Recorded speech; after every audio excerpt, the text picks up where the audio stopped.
Mae hi'n gyfnod cyffrous iawn yn hanes addysg yng Nghymru gyda pharatoadau yn parhau ar gyfer Cwricwlwm i Gymru 2022. Yn ystod y cyflwyniad yma, cewch wybod mwy am gefndir a chyd-destun y diwygiad hanesyddol hwn mewn addysg yng Nghymru. Cewch arfogi eich hun gyda'r wybodaeth a'r ddealltwriaeth cyfredol am egwyddorion sylfaenol y cwricwlwm newydd mwyn sicrhau eich bod ar flaen y gad wrth darparu addysg yn y cyfnod cyfnewidiol hwn. Mae'r hyfforddiant yma yn cynnig cyflwyniad clir a hwyliog i fethodoleg a datblygiad Cwricwlwm i Gymru 2022. Yn ystod yr hyfforddiant, cewch gyfle i adlewyrchu ar a rhannu eich arfer dda presennol yng nghyd-destun y 4 diben ar 12 egwyddor addysgeg, ystyried oblygiadau y cwricwlwm newydd ar y sector nas cynhelir, derbyn gwybodaeth gyfredol am y camau nesaf i'r sector nas cynhelir yn y broses o ddiwygio'r cwricwlwm. Ar ôl cwblhau'r hyfforddiant, bydd gennych well dealltwriaeth o Cwricwlwm i Gymru 2022, o'r cyswllt amlwg rhwng egwyddorion y cyfnod sylfaen ac egwyddorion Cwricwlwm i Gymru 2022, o swyddogaeth gwreiddiol y 4 diben ar 12 egwyddor addysgeg o fewn Cwricwlwm i Gymru 2022. A hyderwn y byddwch yn teimlo'n fwy hyderus wrth gysylltu rhai o'ch arferion presennol a disgwyliadau'r cwricwlwm newydd. Felly, os awn ni yn ôl i 2012 pan sbardunwyd y newid hwn wrth i raglen rhyngwladol asesu myfyrwyr PISA, arolwg rhyngwladol o sgiliau mathemateg, gwyddoniaeth a ddarllen disgyblion 15 oed, ddangos fod Cymru ar ei hôl hi mewn cymhariaeth â chanlyniadau Lloegr, yr Alban a Gogledd Iwerddon. Yn sgil hyn, Comisiynodd Llywodraeth Cymru yr athro Graham Donaldson i gynnal adolygiad cwricwlaidd cynhwysfawr. Rhwng mis Mawrth a Rhagfyr 2014, gafodd yr athro Donaldson a'i dîm nifer o gyfarfodydd gyda pheneithiaid, athrawon, rheolwyr ysgol, staff a phobl broffesiynol eraill ar draws Cymru. Ymwelon nhw ar amrywiaeth o ysgolion ar draws Cymru gyfan gan gynnal trafodaethau gyda disgyblion, rhieni a gwarchodwyr ynghyd â grwpiau cymunedol eraill.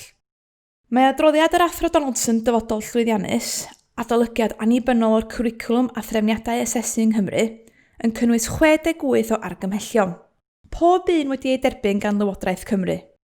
Rhain yw'r sylfaenu i Cwricwlwm i Gymru 2022 ac maent yn deillio o'r ddadl fod y cwricwlwm wedi cael ei orlwytho a'i gymhlethu ac mae rhan ohono wedi dyddio.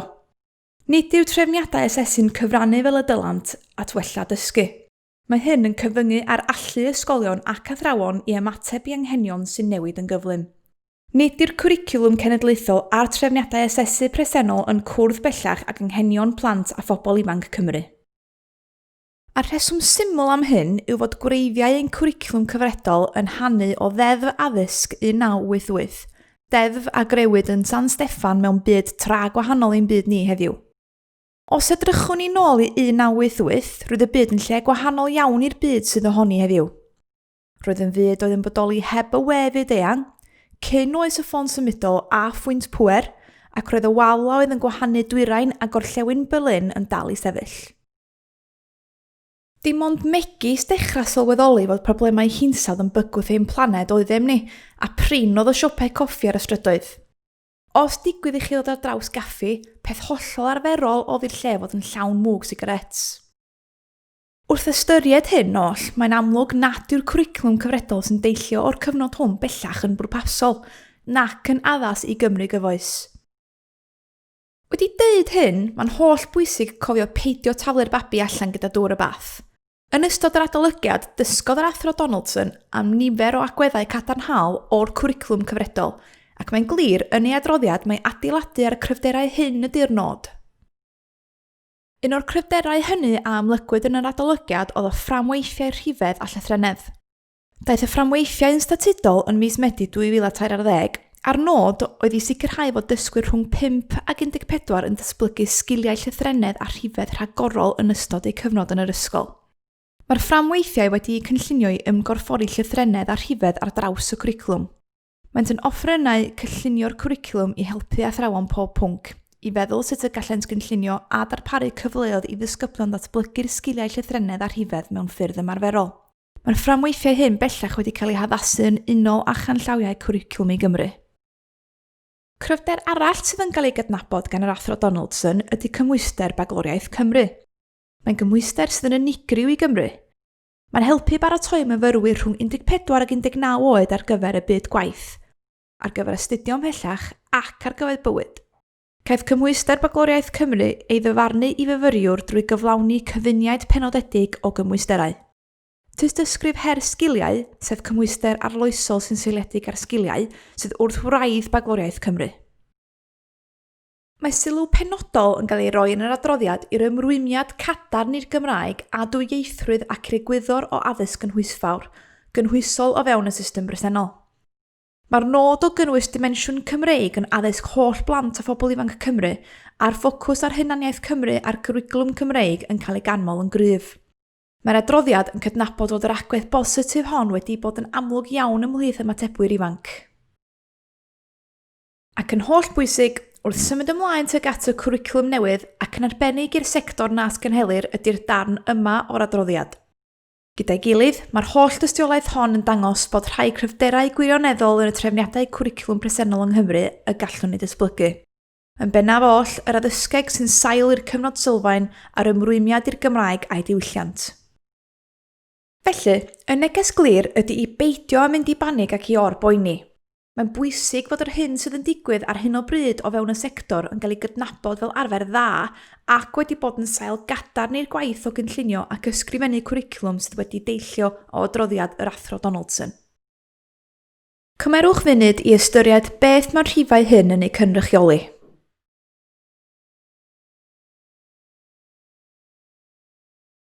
Ar ateb, dyma'r holl elfennau gwahanol sydd yn ymlethu i greu cwricwlwm i Gymru 2022.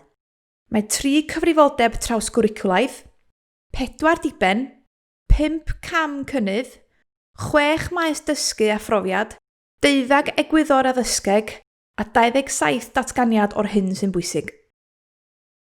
Yn gyfansawdd, mae'r holl elfennau hyn yn cyfrannu tuag at un nod, sef cwricwlwm cynhwysfawr sydd yn cwrdd ag uchelgais pob un dysgwr, addysgwr a phob lleoliad addysgedol. Mae'r athro Donaldson yn cyfeirio at ymagwedd amgen o edrych ar gwricwlwm yn hermau'r sgiliau allweddol, capacity neu gymwyseddau a gaiff ei meithrin mewn plant a phobl ifanc. Argymhelliad cyntaf yr athro Donaldson yn ei adroddiad yw y dylai'r diffiniad o'r cwricwlwm ysgol yng Nghymru gynnwys yr holl brofiadau dysgu a gweithgareddau asesu sydd yn cael eu cynllunio wrth geisio cyflawni dibenion addysg. Beth am ddefnyddio'r goeden fel cyfatebiaeth o'r cwricwlwm newydd? Gan ddechrau gyda'r gwreiddiau, dyma sydd yn cadw'r goeden yn gadarn yn y tir ac sydd yn ei bwydo mwyn sicrhau ei ffyniant. Dyma'r 12 egwyddor addysgeg sydd yn cael ei hamlinellu yn adroddiad dyfodol llwyddiannus. Mae'r angen i ddilyn yr egwyddorion addysgol hyn yn un o 64 argymhelliad yr adroddiad. Mae'r 12 egwyddor yma yn cyfrannu at yr elfennau sy'n arwain at addysgu da. Maent yn cwmpasu arbenigedd mewn pynciau a methodoleg, sgiliau crefft cadarn yn yr ystafell ddosbarth neu lleoliad, dealltwriaeth o'r ffactorau cymdeithasol a seicolegol sy'n dylanwadu ar ddysgu, a'r gallu i symbylu ac ysbrydoli plant a phobl ifanc i ddymuno dysgu ac i ddysgu'n annibynnol, yn sylfaenol addysgu a dysgu da. Mae dysgu ac addysgu da yn canolbwyntio'n gyson ar ddibenion cyffredinol y cwricwlwm, yn rhoi her i'r holl ddysgwyr drwy hannog i gydnabod pwysigrwydd ymdrechu'n barhaus i gwrdd â disgwyliadau sy'n uchel ond o fewn i cyrraedd, yn galw am ddefnyddio cymysgedd o ddilliau sy'n cynnwys addysgu uniongyrchol, yn golygu defnyddio cymysgedd o ddilliau gan gynnwys y rheini sy'n hybu sgiliau datrys problemau, sgiliau creadigol a'r gallu i feddwl mewn modd beirniadol. Yn golygu gosod tasgau a dewis adnoddau sy'n adeiladu ar wybodaeth a phrofiad blaenorol ac yn enyn diddordeb, yn creu cyd-destunau dilys ar gyfer dysgu, yn golygu dilyn egwyddorion asesu ar gyfer dysgu, yn ymestyn oddi mewn ac ar draws meysydd dysgu a phrofiad, yn atgyfnerthu y cyfrifoldebau trawsgwricwlaidd gan gynnwys llythrennedd, rhifedd a chymhwysedd digidol yn gyson, yn cymell plant a phobl ifanc i gymryd cyfrifoldeb cynyddol dros ei dysgu eu hunain, yn hybu datblygiad cymdeithasol ac emosiynol a pherthnasoedd cadarnhaol, yn hybu cydweithio. Cymerwch ychydig o amser ar y pwynt yma i ystyried yr egwyddorion yma yng nghyd-destun eich arferion eich hun. Ystyriwch sut mae'r egwyddorion hyn i'w gweld ar waith yn eich lleoliad chi. Gallwch rannu eich meddyliau gyda'ch cydweithwyr a chymharu eich profiadau. Symudwn ymlaen yn nawr at foncyff y goeden sydd yn rhoi strwythur a siâp i'r goeden ac yn offeryn sydd yn cludo bwyd a maeth rhwng y gwreiddiau a'r blagur. Mae boncyff y goeden hon yn gyfansawdd o'r 6 maes dysgu a phrofiad a amlinellir yn argymhelliad 5 o dyfodol llwyddiannus, sef celfyddydau mynegiannol, iechyd a lles, dyniaethau, iaith, llythrennedd a chyfathrebu, mathemateg a rhifedd, a gwyddoniaeth a thechnoleg. Dyma'r strwythur trefniadol ar gyfer y cwricwlwm ar draws yr ystod oedran gyfan rhwng 3 ac 16 a bydd disgyblaethau a phynciau yn cael eu grwpio o fewn y meysydd hyn. Mae pob maes dysgu a phrofiad yn gyfartal ac yn allweddol mwyn cyflawni dibenion y cwricwlwm. Wrth edrych i grombil y goeden, fe welwn y 3 cyfrifoldeb trawsgwricwlaidd. Mae dyfodol llwyddiannus yn cydnabod cryfder y fframweithiau rhifedd a llythrennedd presennol. Maent yn sicrhau fod set o gymwyseddau a sgiliau sy'n sylfaen i bob math o ddysgu yn rhan annatod o'r cwricwlwm ac yn rhywbeth i'w adeiladu a'i ddatblygu ymhellach.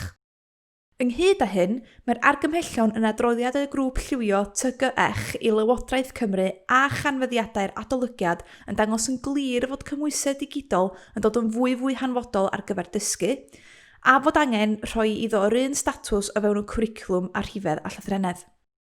Mae'r 3 cyfrifoldeb trawsgwricwlaidd felly yn elfen allweddol i'r cwricwlwm mwyn sicrhau fod plant a phobl ifanc yn cael y cyfleoedd aml i'w datblygu, eu hymestyn a'i cymwyso ar draws pob maes dysgu a phrofiad.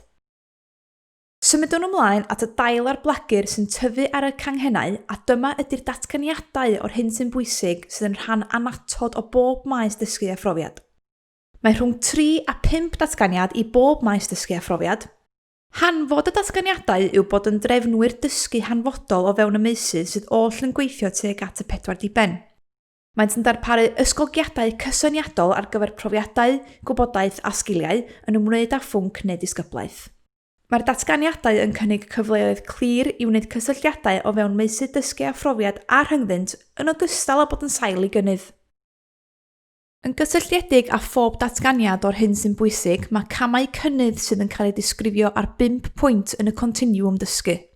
Mae'r rhain yn cyfateb yn fras i'r disgwyliadau ar gyfer dysgwyr 5, 8, 11, 14 ac 15. Wedi dweud hyn, mae pwyslais ar gydnabod y bydd plant a phobl ifanc yn gwneud cynnydd ar wahanol gyflymder a fod y dysgu yn debyg i daith gyda mannau aros, gwiriadau a hyrddiau o gynnydd. Mae pwyslais cryf ar egwyddorion asesu ar gyfer dysgu sydd yn sicrhau pwrpas dilys i'r asesiad a fod yr asesiad yn mynd i gael ei ddefnyddio a'i weithredu arno mwyn hybu cynnydd. Wrth wylio ac ar sylwi ar y blaguryn, mae modd darganfod a ydyw'n tyfu ac yn ffynnu, ac os oes angen gwneud newidiadau i'r amgylchedd neu'r mewnbwn mwyn sicrhau ffyniant. Mae'r cyfan oll yma yn ein harwain at ddibenion y cwricwlwm, y nod a'r pwrpas. Wrth i'r goeden ffynnu, mae ganddi swyddogaethau pwysig iawn ar y ddaear. Mae dyfodol llwyddiannus yn cadarnhau fod angen dibenion cyffredin sy'n gymwys i bob plentyn a pherson ifanc ac yn hyrwyddo dyheadau uchelgeisiol a phenderfyniad i lwyddo. Diben y cwricwlwm yw datblygu a meithrin ein plant a phobl ifanc i ddatblygu yn ddysgwyr uchelgeisiol galluog sy'n barod i ddysgu gydol eu bywydau. Yn gyfranwyr mentrus, creadigol sy'n barod i chwarae rhan lawn mewn bywyd a gwaith, yn ddinasyddion egwyddorol gwybodus yng Nghymru a'r byd, ac yn unigolion iach, hyderus sy'n barod i fyw bywyd cyflawn fel aelodau gwerthfawr o gymdeithas. Mae'n bwysig nodi fan hyn fod y dibenion hyn yn berthnasol ac yn gwbl greiddiol trwy gydol taith ddysgu plentyn, boed yn 2 oed, yn 11 oed neu'n 15 oed, a'i fod yn holl bwysig ein bod yn edrych ar y dibenion yng nghyd-destun yr unigolion bach sydd o fewn ein lleoliadau. Ac mwyn gwneud hyn, mae angen i ni edrych yn fanwl iawn ar y datganiadau sydd yn dilyn prif benawd pob diben. Mae angen i ni eu hystyried yn ofalus yng nghyd-destun y plant rydym yn gweithio gyda nhw. Gan ddechrau gyda dysgwyr uchelgeisiol galluog, sy'n gosod safonau uchel iddyn nhw eu hunain ac yn chwilio am heriau ac yn ei mwynhau. Sy'n datblygu corff o wybodaeth ac sydd ar sgiliau sydd eu hangen i gysylltu'r wybodaeth honno a'i chymhwyso mewn gwahanol gyd-destunau.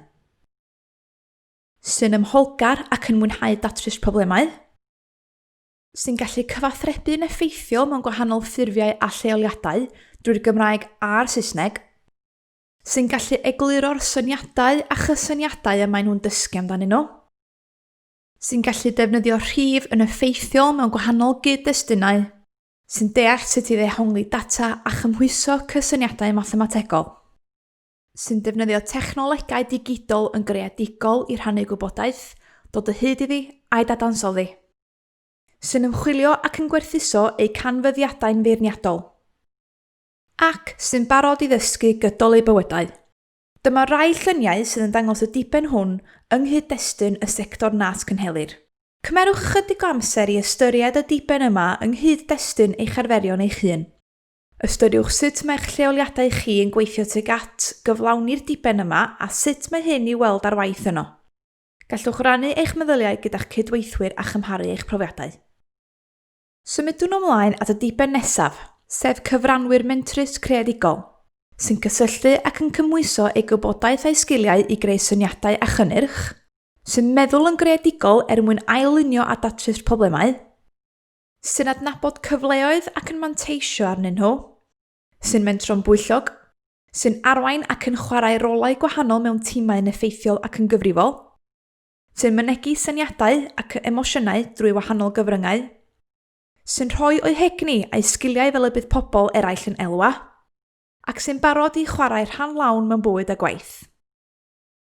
Dyma rai lluniau sydd yn dangos y diben hwn yng nghyd-destun y sector nas cynhelir. Cymerwch ychydig o amser ar y pwynt yma i ystyried y diben yma yng nghyd-destun eich arferion eich hun. Ystyriwch sut mae'ch lleoliadau chi yn gweithio tuag at gyflawni'r diben yma a sut mae hyn i weld ar waith yno. Gallwch rannu eich meddyliau gyda'ch cydweithwyr a chymharu eich profiadau. Fe edrychwn yn awr ar ddinasyddion egwyddorol gwybodus, sy'n canfod yn gwerthuso ac yn defnyddio tystiolaeth wrth ffurfio barn, sy'n trafod materion cyfoes ar sail ei gwybodaeth a'i gwerthoedd, sy'n deall ac yn arfer eu cyfrifioldebau a'i hawliau dynol a democrataidd, sy'n deall ac yn ystyried effaith ei gweithredoedd wrth ddewis a gweithredu, sy'n wybodus am ei diwylliant, ei cymuned, ei cymdeithas a'r byd yn awr ac yn y gorffennol, sy'n parchu anghenion a hawliau pobl eraill fel aelod o gymdeithas amrywiol, sy'n dangos ei hymrwymiad i sicrhau cynaladwyedd y blaned ac sy'n barod i fod yn ddinasyddion yng Nghymru a'r byd. Unwaith eto, dyma rai lluniau sydd yn dangos y diben hwn yng nghyd-destun y sector nas cynhelir. Cymerwch ychydig o amser ar y pwynt yma i ystyried y diben yma yng nghyd-destun eich arferion eich hun. Ystyriwch sut mae'ch lleoliadau chi yn gweithio tuag at gyflawni'r diben yma a sut mae hyn i weld ar waith yno. Gallwch rannu eich meddyliau gyda'ch cydweithwyr a chymharu eich profiadau. Ac yn olaf, edrychwn ar unigolion iach a hyderus, sydd â gwerthoedd sicr ac sy'n sefydlu eu credoau ysbrydol ac egwyddorol, sydd yn meithrin eu lles meddyliol ac emosiynol drwy ddatblygu hyder, cadernid ac empathi, sy'n cymhwyso gwybodaeth am effaith deiet ac ymarfer corff ar iechyd corfforol a meddyliol yn ei bywyd pob dydd, sy'n gwybod sut i ddod o hyd i'r wybodaeth a'r cymorth sydd ei angen i gadw'n ddiogel a iach, sy'n cymryd rhan mewn gweithgarwch corfforol, sy'n gwneud penderfyniadau pwyllog ynghylch ei ffordd o fyw ac yn rheoli risg, sydd â'r hyder sydd ei angen i gymryd rhan mewn perfformiadau, sydd yn ffurfio cydberthnasau cadarnhaol wedi selio ar ymddiriadaeth a pharch at ei gilydd, sy'n wynebu heriau ac yn ei goresgyn, sydd â'r sgiliau a'r wybodaeth sydd ei hangen i ddelio â'i bywyd pob dydd mor annibynnol ag y gallen nhw, ac sy'n barod i fyw bywyd cyflawn fel aelodau gwerthfawr o gymdeithas. Unwaith eto, cymerwch olwg ar y lluniau hyn sydd yn dangos y diben yma yng nghyd-destun y sector nas cynhelir. Cymerwch ychydig o amser ar y pwynt yma i ystyried y diben yma yng nghyd-destun eich arferion eich hun. Ystyriwch sut mae'ch lleoliadau chi yn gweithio tuag at gyflawni'r diben yma a sut mae hyn i weld ar waith yno. Gallwch rannu eich meddyliau gyda'ch cydweithwyr a chymharu eich profiadau. Gwnaed gwaith sylweddol gyda rhanddeiliaid y cyfnod sylfaen ac ADE yn 2019 i geisio sicrhau bod y disgrifiadau dysgu i ddysgwyr yng nghamau cynnydd 1 a 2 yn briodol, ac i sicrhau bod canllawiau cynllunio'r cwricwlwm yn adlewyrchu egwyddorion addysgeg y cyfnod sylfaen. Wrth i'r gwaith mynd rhagddo, cafwyd adborth gan ymarferwyr fod angen i adnoddau ychwanegol fod ar gael i ymarferwyr sy'n gweithio gyda phlant yn y cyfnod sy'n arwain at gam cynnydd 1. Yn yr un modd, roedd cydnabyddiaeth y byddai'r cyfrifoldebau dylunio sydd i'w osod ar beneithiad ysgol gan y ddeddfwriaeth newydd yn afresymol ar gyfer lleoliadau nas cynhelir. Gyda hyn mewn golwg, ystyriwyd sut y gellir gydlunio canllawiau dilys, dibynadwy, diwylliannol a ieithyddol briodol i gefnogi dysgu a datblygiad o enedigaeth i 5 oed ac ar gyfer dysgwyr ac anghenion ychwanegol. Ochr yn ochr â hyn, rhoddwyd sylw i ddatblygu dulliau asesu priodol gan gynnwys llinell sylfaen bosib. Yng nghyd-destun ein coeden, dyma'r mewnbwn sydd angen ar gyfer sicrhau y datblygiad sydd yn digwydd cyn i'r eginin ymddangos o'r ddaear. Yn sgil hyn, creuwyd grŵp newydd i ganolbwyntio ar lunio canllawiau llwybrau galluogi. Pwrpas y gwaith yw i fynd i'r afael a newidiadau datblygiadol cyflym sy'n digwydd mewn plant yn ystod y cyfnod dysgu sy'n arwain at gam cynnydd 1. Ystyriwyd hefyd anghenion plant ac anghenion dysgu ychwanegol. Bydd y canllawiau hyn ar gyfer ymarferwyr sydd yn gweithio gyda phlant rhwng 3 i 5 mewn ysgolion i ddechrau a bydd yn helpu ymarferwyr i baratoi dysgwyr i ymgysylltu ar dysgu a amlinellir yng ngham cynnydd 1. O dan arweiniad Llywodraeth Cymru, mae'r grŵp newydd sy'n cynnwys ymarferwyr, athrawon, arbenigwyr addysg blynyddoedd cynnar, datblygiad plant, chyrff arolygu cynrychiolaeth consortia ac awdurdodau lleol ynghyd â rhanddeiliaid eraill wedi dechrau ar y gwaith hwn. Y nod ydy i'r gwaith gael ei gwblhau a'i gyflwyno ger bron grŵp lliwio strategol i'w ystyried yn yr Hydref 2020. Yn hytrach na gosod dyletswydd statudol ar leoliadau unigol i lunio'r cwricwlwm, bydd Llywodraeth Cymru yn gweithio gyda phartneriaid i gynllunio a chyhoeddi trefniadau cwricwlwm ac asesu newydd ar gyfer y sector. Ochr yn ochr â hyn, rhoddir ystyriaeth i'r cymorth ar adnoddau sydd ei hangen i gefnogi lleoliadau nas cynhelir nad ydynt yn cael eu hariannu i ddarparu addysg gynnar. Bydd y rhan yma o'r gwaith o ddatblygu'r cwricwlwm yn seiliedig ar yr angen i fynegu anghenion datblygu plant o'i genedigaeth hyd at gam cynnydd 1, a bydd yn cydnabod ac yn cefnogi'r gwaith o weithredu dull ECEC, Early Childhood Education and Care. Bydd y gwaith hwn yn dechrau yn yr Hydref 2020 gyda'r nod o gael drafft newydd wedi'i gwblhau erbyn Ionawr 2021. Mae proffil cyfnod sylfaen presennol yn cyd-fynd â chwricwlwm y cyfnod sylfaen. Fe defnyddir yn helaeth i nodi pwyntiau mynediad plant a'r cynnydd a wnaed. Defnyddir hyn gan ysgolion a lleoliadau nas cynhelir, gan gynnwys dechrau'n 10 a rhai sy'n gweithio gyda dysgwyr sydd â ADE. Defnyddir y proffil fel llinell sylfaen statudol yn ystod 6 wythnos gyntaf mynediad i'r dosbarth derbyn, sy'n seiliedig ar asesiadau ar sylwyr ac mae Llywodraeth Cymru yn casglu'r data ar mynediad. Gan fod proffil y cyfnod sylfaen yn seiliedig ar ddeilliannau, bydd yr offeryn asesu hwn yn colli ei swyddogaeth wrth lansio'r cwricwlwm newydd. Penderfynir ar rôl, sgôp a phwrpas proffil newydd posib fel rhan o'r gwaith hwn. Anelir at gwblhau drafft cyntaf o'r fframwaith asesu newydd erbyn Mawrth 2021. Anelir at gwblhau drafftau termynol o gwricwlwm a fframwaith asesu ar gyfer y sector nas gynhelir erbyn Ebrill 2021. Rhwng Ebrill 2021 a Gorffennaf 2021, cynhelir cyfnod o ymgynghori a phrofi'r canllawiau llwybrau galluogi ar cwricwlwm a'r fframwaith asesu ar gyfer y sector nas gynhelir o fewn lleoliadau. Erbyn Tachwedd 2021, anelir at gyhoeddi'r canllawiau i'r llwybrau galluogi ynghyd â'r cwricwlwm a fframwaith asesu ar gyfer y sector nas gynhelir mwyn ei gweithredu ar draws y sector yn 2022.